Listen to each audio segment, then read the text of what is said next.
Ayoko nga. Saad ko kay Shin na ngayon ay nandito sa dorm ko upang humingi ng tulong. Sige na, please. Ikaw na lang ang pumunta sa date. Alam mo naman na ayaw ko na pinangunahan yung desisyon ko sa buhay, di ba? Saad niya na para bang nanghihingi lamang siya ng tubig sa kantin. Alam mo naman na kailangan kong mag-focus sa pag-aaral, di ba? Graduating na tayo. Kaya nga dapat tayo mag-enjoy. Hindi talaga matigil-tigil ang babaeng ito hanggang hindi nakukuha ang gusto niya.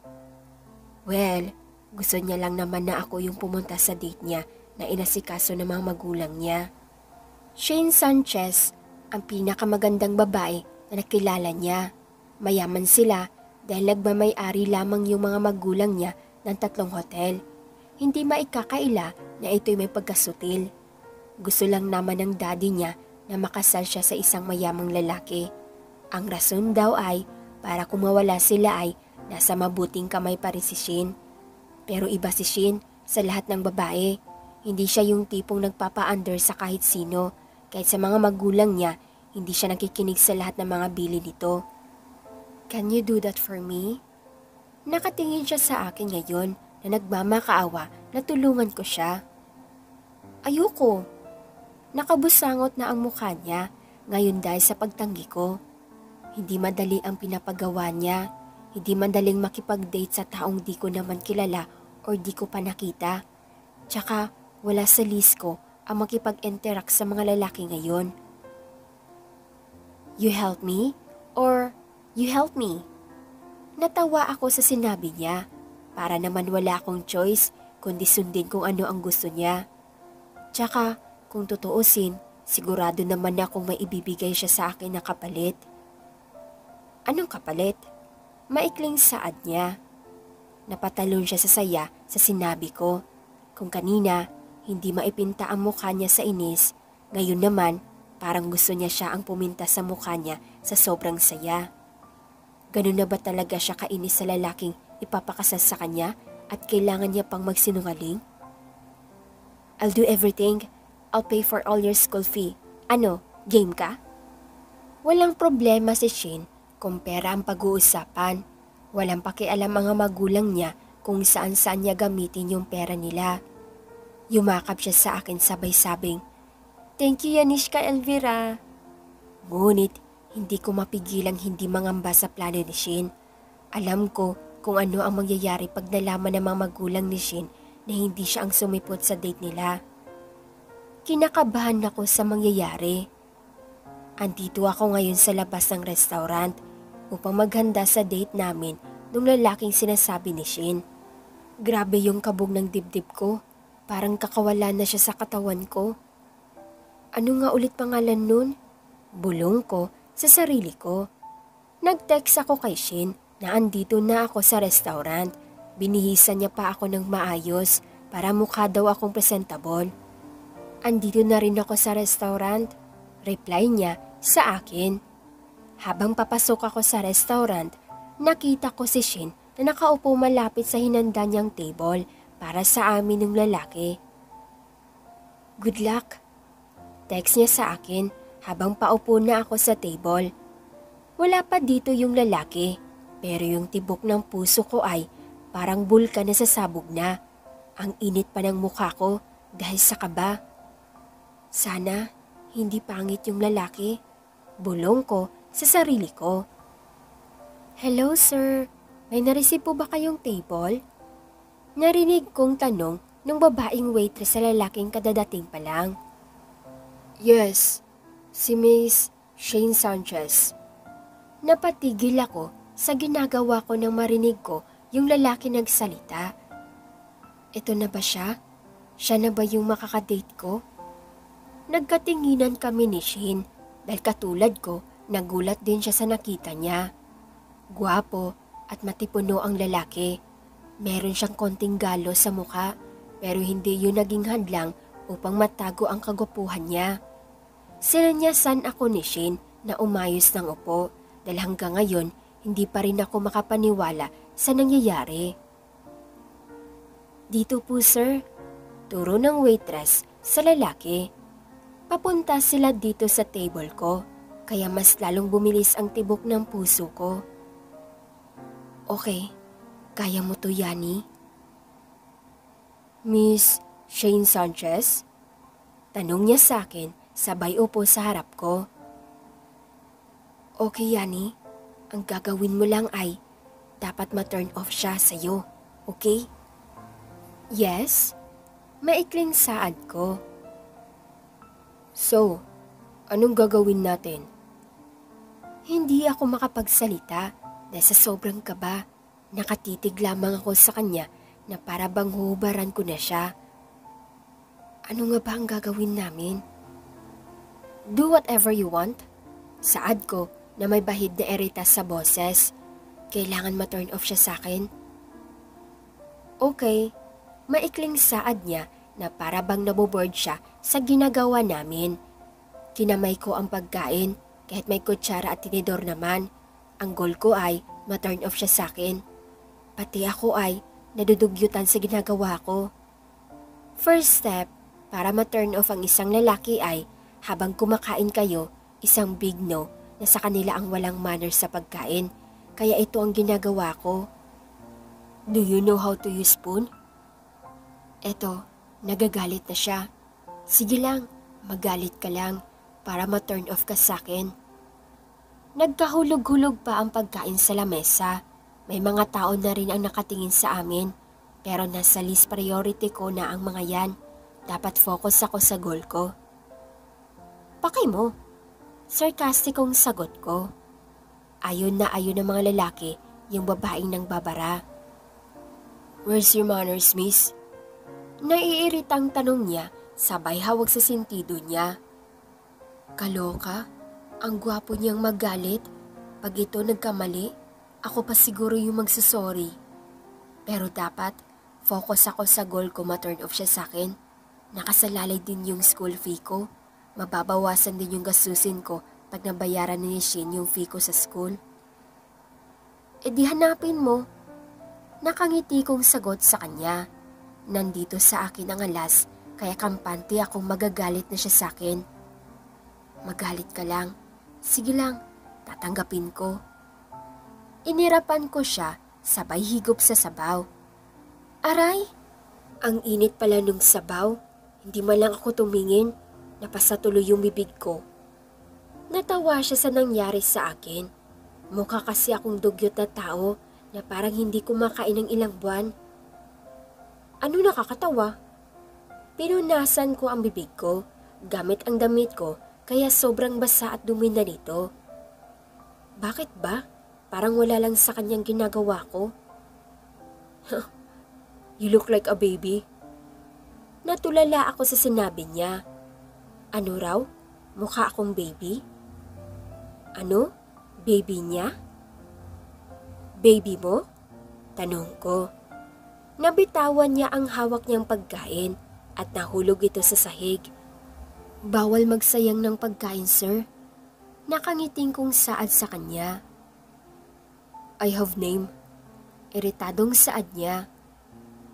What's your name, sir? Natawa na lang ako sa mga sinasabi ko. Hindi ko naman talaga alam yung name niya. Mas masama ata kung uncle or tito yung tawag ko sa kanya, di ba? Johan Santillan. Pagpapakilala niya sa akin, sabay lahad sa kamay niya. What a boring name. Maganda naman talaga yung name niya. Pangmayaman. Pero dapat, focus ako sa plano namin. That's my lolo's nickname. Hindi ako makaimik sa sinabi niya. Bakit ko ba sinabi yun? Sa lolo niya pala yun galing. Ang bibig ko talaga, di mahinto sa pamabara eh. Napatingin ako sa kanya, nakasalukuyan din palang nakatingin sa akin. Yung mga mata niyang mapupungay na para bang ilang araw na walang tulog. Yung ilong niyang matangos, tapos may kissable lips pa siya. Yung buhok niyang parang walang suklay ang nagpapagwapo sa kanya ng sobra. Kahit sino sigurong babae na titignan niya ng ganito ay mai-inlove na agad sa kanya. Bakit? Maangas kong tanong sa kanya. Ngumiti siya, or baka guni-guni ko lang yun. Imposible naman atang ngumiti siya nakakunot yung noo niya habang nakatingin sa akin. Tsaka mukha na siyang galit. Natapos na't lahat-lahat, hindi pa rin nagsasalita ang lalaki about sa engagement nila ni Shin. Tubig at beefsteak yung nagalaw sa pagkain ng lalaki. Samantalang halos maubos ko lahat ng pinag-order ko. Busog na busog ako, kaya pumunta muna ako ng CR. Sinenyasan ko si Shin na pumunta din doon. Mapang-asar na mukha ang nadatnan ko sa CR.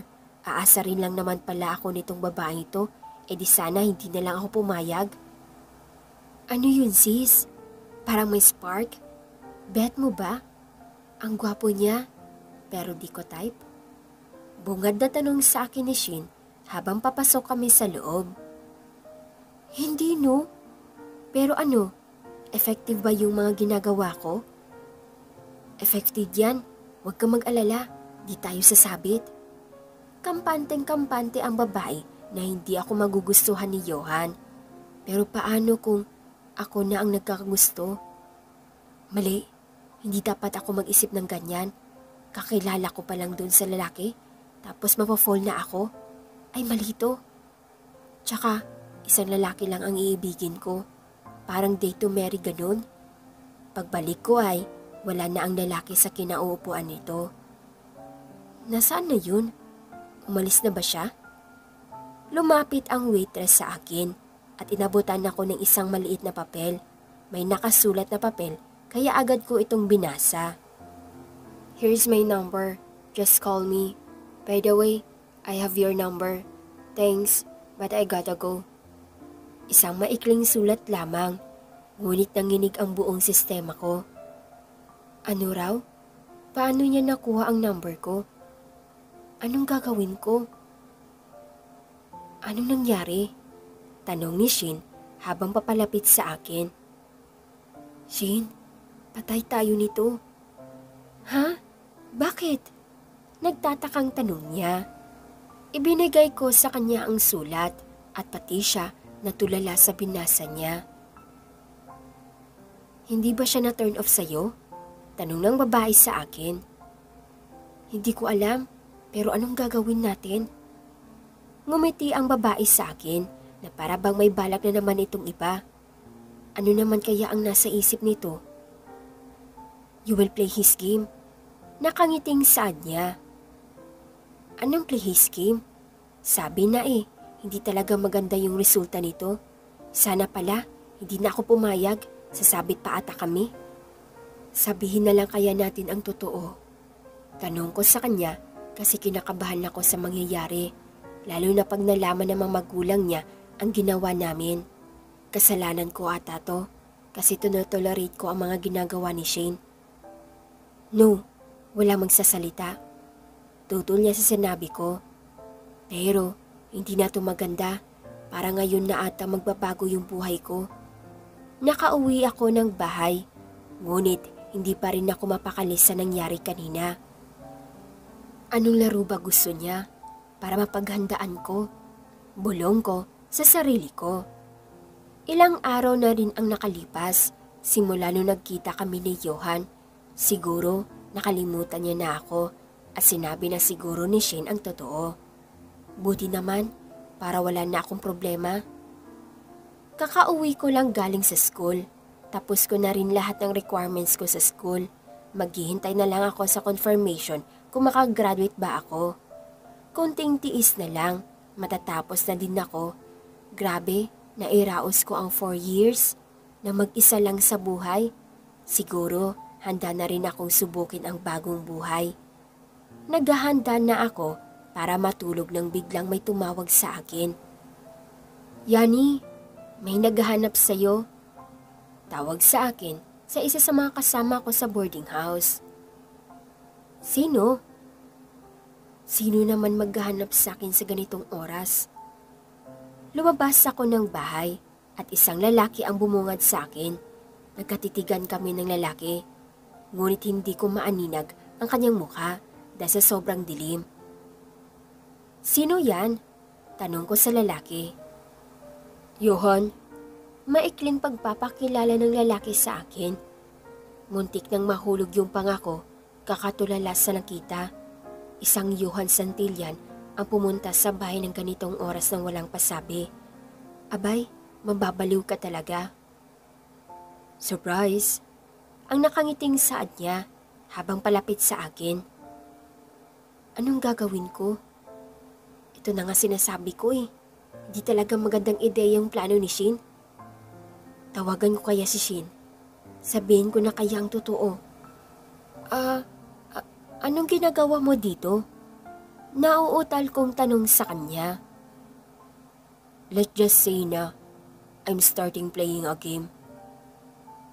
Ano bang pinagsasabi ng lalaking to? Anong game? Ano bang pinagsasabi mo? Hindi mo ba ako papasukin? Tanong niya na para bang wala lang sa kanya ang nangyayari. You're not welcome here. Paano niya nalaman ang totoo? I think you're wondering kung paano ko nalaman ang totoo. Paano nga ba? Tanong ko. Why don't you try asking your friend? Talagang magtatanong ako? Chill, huwag kang galit. You're funny pa naman. I like it. Paiyak na nga ako sa mga nangyayari. At ito naman siya kung ano-anong sinasabi. Bakit ba napadpad tong lalaking to sa bahay ko? Umalis ka na nga? Ano bang pinunta mo dito? Come on, baby. Stop acting that you don't like me to be here. Anong baby? Hindi kita magulang para tawagin mo akong baby. Paniligas kong saad sa kanya. What do you want me to call you instead? Madam? Love? Sweetie pie? Honey bunch? Hey, I'm your fiancé. So, we should have an endearment? Ano bang gagawin ko sa lalaking ito? At nasisiraan na ng bait?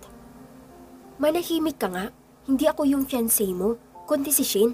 Tsaka, wala akong interes sa'yo, kaya umalis ka na. Nakangiti lamang siya, habang nakatingin sa akin. Kita ko kung paano niya paglaruan ang susi na nasa kamay niya, para bang nag-e-enjoy siya sa mga nangyayari. Tinalikuran ko siya at handa na sanang bumalik sa loob nang bigla siyang magsalita. Calm down, Miss Yaniska Elvira. Dumiretso ako sa paglalakad nang bigla niyang hawakan ang kamay ko at hinatak ako papunta sa madilim na lugar. Ano ba? Bitiwan mo nga ako. Hinatak ko ang kamay ko habang unti-unti niyang hinihigpitan ang paghawak niya sa akin. Nagpumiglas ako pero hindi niya pa rin ako binibitawan. Masakit na ang pagkakahawak niya sa akin kaya kinakabahan na ako kung saan niya ako dadalhin. Hindi kaya galit siya dahil niloko namin siya? Pero dapat hindi siya sa akin magalit. Hindi ko naman ideya ang magsinungaling sa kanya. Kaya kung may pagbubuntungan siya ng galit, si Shin yun at hindi ako. Kita ko kung paano umigting ang kanyang panga na para bang susulong sa isang tigmaan kung magalit. Nakakunot ang kanyang noo at mabilis naglakad habang hawak pa rin ang aking kamay. Hindi na ako umimik at baka masaktan lang din ako. Hinayaan ko siyang dalhin ako kung saan niya gusto. Tutal, may nagawa din naman akong mali. Paiyak na sana ako na may makita akong isang pamilyar na babae. Ngunit hindi ko na ito maaninag dahil sa dilim at nahihilo na din ako sa bilis ng paglalakad namin kanina. Umiikot na ang paningin ko at hindi ko na magalaw ang katawan ko dahil namanhid dito sa takot. Unti-unti na nagdilim ang paningin ko at hindi ko na napansin ang mga tao sa paligid. Kahit si Johan na nakahawak pa din sa kamay ko ay hindi ko na maanhinag masyado hanggang sa nawala na ng lakas ang katawan ko at bumagsak na ito sa lupa. Isang pamilyar na sigaw ng babae ang narinig ko bago ako mawala ng malay. Nagising ako sa isang hindi pamilyar na kwarto. Hindi ko na ininda ang pagod ng katawan ko at sinubukan ko ng tumayo. Hindi ko naman aakalain na hantong ako sa ganitong kalagayan. Ano na kaya ang mangyayari kay Shin ngayon na alam na nila ang totoo? Tumayo ako at pumunta sa pinto pero dahil sa manhid ang katawan ko ay nasagi ko ang isang box na nakatungtong sa lamesa. Puno ito ng mga litrato ng isang batang lalaki at may kasama itong pamilyar na babae. Bakit puro na lang pamilyar na mga tao ang aking nakikita? Kinuha ko ang isang litrato ng babae at nagtaka ako kung bakit kahawig ko ito nung bata ako. Kaya pala pamilyar ang babae dahil magkamukha kami. Hindi ko na napigilan ang sarili ko at hinalungkat ko na ang buong box. Hindi ako nagkakamali at ako itong nasa litrato. Coincidence lang ba ang lahat ng ito? Or sadyang may naghalungkat lang na nakaraan ko? Naiyak ako dahil sa takot. Hindi pa nga ako nakaka-recover sa nangyari sa amin ni Johan at ito na naman isang litrato ng batang lalaki na kasama ako. Ano ba talaga ang nangyayari? Bakit parang pamilyar lang ang lahat sa akin at hindi ko matandaan ang lahat? Anong meron sa mga litratong ito at kinakabahan ako? Isang malakas na tunog ang pumukaw sa akin. Nagagaling ito sa labas ng kwarto at para ba itong isang malaking bagay na nahulog galing sa taas sa lakas ng pagkabagsak nito. Lumabas ako habang hawak-hawak ang mga litrato. Nanginginig ang buong katawan ko, ngunit wala akong magawa kundi subukang lumabas para malaman kung ano ang nangyayari sa labas. Walang kahit sino ang naririto, kaya bumaba ako ng hagdan para makita kung ano ang nahulog. Isang pambatang laruan ang nadatnan ko sa ibaba. At sino naman ang naglalaro sa lugar na ito? Wala akong mahagilap na mga tao, kaya unti-unti na nagsitaasan ang mga balahibo ko. May ibang tao ba dito? Sigaw ko sa loob ng bahay. Kung iisipin, hindi matatawag na isang haunted house ang bahay na ito dahil bago ang mga materyales na ginawa dito. Tsaka para naman itong may nakatira sa linis ng lugar. Johan, hindi na ako natutuwa sa laro mo. Gusto mo ng laro? Sige, pagbibigyan kita. Pero magpakita ka muna. Isang boses ng lalaki ang narinig ko galing sa taas. Nagulat ako sa pagtawag niya sa pangalan ko. Ang pagkakatanda ko, isang tao lamang ang tumatawag sa akin sa pangalan na yan. Hindi ko na matandaan ang kanyang mukha, ngunit tandang-tanda ko pa ang boses niya kung paano niya tawagin ang pangalan ko. Ang first love ko. Sa kanya ba ang bahay na ito? Hinahanap niya ba ako dahil na-miss niya din ako? Siya ba yung kasama ko sa mga litrato? Hi, Scott. Isang boses ng lalaki ang nagpabalik sa akin sa katinuan. Johan? Hindi ako nagulat sa biglang pagsulpot niya, kundi nagulat ako sa pagtawag niya sa pangalan ko. Hindi ko alam kung ano ang gagawin ko pag nalaman ko na iisa lang si Johan at ang first love ko. Paano mo nalaman ang pangalan na yun? Nanginginig kong tanong sa kanya. I told you, try asking your friend. Anong kinalaman ni Shin sa nangyayari? Try asking her. Maikling saad niya. Yani, tawag sa akin ng isang babae. Hindi ako nagkamali at si Shin nga ito. Shin? Naguguluhan ako sa nangyayari kung paano nagkakilala si Johan at si Shin. Andito kami ngayon sa labas ng bahay. Marami akong tanong na hindi ko alam kung handa ko bang marinig galing sa kaibigan ko. So, before ka magalit sa akin, lilinawin ko muna ang lahat, okay? Yani, sorry. I tried to tell you the truth before, but Johan stopped me. He said siya ang magsasabi ng totoo. Pero we don't expect na aabot tayo sa ganito. The truth is, Johan is my cousin, and he really wanted to meet this girl na childhood friend niya daw. So we investigate this girl and came up with the idea that this girl is... She paused and looked at me. You, she continued. Hindi ko na alam ang gagawin sa lahat ng impormasyon na nakuha ko ngayong araw. Para bang nilulunod ako nito. Ayokong maniwala na si Johan at yung first love ko ay iisa. Natatakot ako na baka dumating na naman yung araw na mawala siya sa akin. Pagod na akong magtiwala dahil baka siya ay mawala na naman. Pero gusto kong malaman ang totoo kung bakit niya ako iniwan noon at kung ano ang gusto niya ngayon. So we do this plan to surprise you, but something came up. Johan planned to tell you the truth sa restaurant, but his dad called him at pinapauwi siya. So he didn't get the chance to tell you the truth. So I told him na puntahan ka na lang sa dorm niyo to get things right. So here we are. I'm sorry. I should not agree with his plan. I panic nung nawala ka ng malay. I'm really sorry, Yani.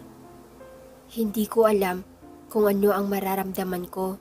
Dapat bang maging malungkot ako kasi nagsinungaling siya sa akin o maging masaya dahil sa wakas nahanap ko na rin ang matagal kong hinihintay. Pero napagtanto ko na paano kung subukan ko ulit na papasukin siya sa buhay ko. Hayaan ko na lang siguro na ang tadhana ang magplano ng buhay ko. Sabi nga nila, risk is a better than regrets. Nakita ko kung paano manubig ang kanyang mga mata kaya niyakap ko siya ng mahigpit. Ngayon ay humihikbi na siya dahil sa pag-iyak. Galing mo talaga magtago. Patawa kong saad sa kanya. Yani, humahagulgol siya ng iyak.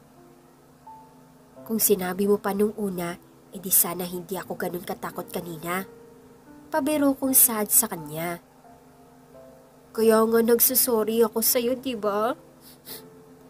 Umiiyak niyang saad. Thank you, Shin. Para saan? Nagpapasalamat ako dahil tinulungan mo ako sa lahat-lahat at masaya din ako dahil naging kaibigan tayo. Sa lahat, sa dami ng tulong na naibigay niya sa akin, hindi ko na alam kung anong klaseng pasasalamat pa ang gagawin ko para lang hindi magkautang ng loob sa kanya. Let's go. Punta ka na sa kanya. Turo niya sa lalaking nakatayo malapit sa pool. Ang laki na niya at mas naging mature na ngayon. Ang puti niyang t-shirt ay yumakap sa matipuno niyang katawan. Makikita mo na ito ay araw-araw na nasa gym dahil kahit nakatalikod, makikita mo na ang barisko niyang pangangatawan. Malaki na ang pinagbago niya. Noon maliit at puno lamang ng putik ang kanyang katawan, pero ngayon, sobrang linis niya na. Malayong malayo na siya sa batang nakilala ko noon, pero masaya ako para sa kanya. Mahal ko na ata siya.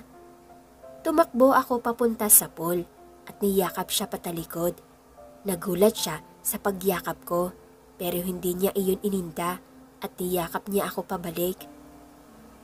Bumalik ka? Saad ko na umiiyak. Nag-promise ako sa'yo, diba? Sayong-sayo pa rin pala ako uuwi. Lumipas ang maraming taon at tumahanga ako sa pagmamahal naming dalawa dahil kahit ilang taon na ang lumipas, hindi pa rin nawawala ang pagmamahal na tinanim namin nung mga bata pa lang kami. Ngayon, andito ako sa labas ng simbahan para hintayin bumukas ang pinto at maglakad sa harap ng maraming tao na nakasuot ng puting gown na may dalang singsing sa kamay. I told you, dito rin tayo magtatapos at mag-uumpisa. Saad niya habang hawak-hawak ang microphone sa kamay. Hindi ko akalain nahahantong ako sa puntong ito kung saan ikakasal ako sa taong pinakamamahal ko. I do. Masaya ko siyang hinalikan sa harap ng maraming tao. Kahit saan pa, ikaw at ikaw pa rin. I love you, Iska. I love you too, Johan. Hanggang dito na lang nagtatapos ang kanilang kwentong pag-ibig ni na Johan at Yaniska. Maraming salamat mga katwini sa pagsubaybay sa kanilang kwento. Sana'y marami kayong natutunan sa kanilang dalawa. Muli, maraming salamat mga katwini sa pagtangkilik ng mga videos ko.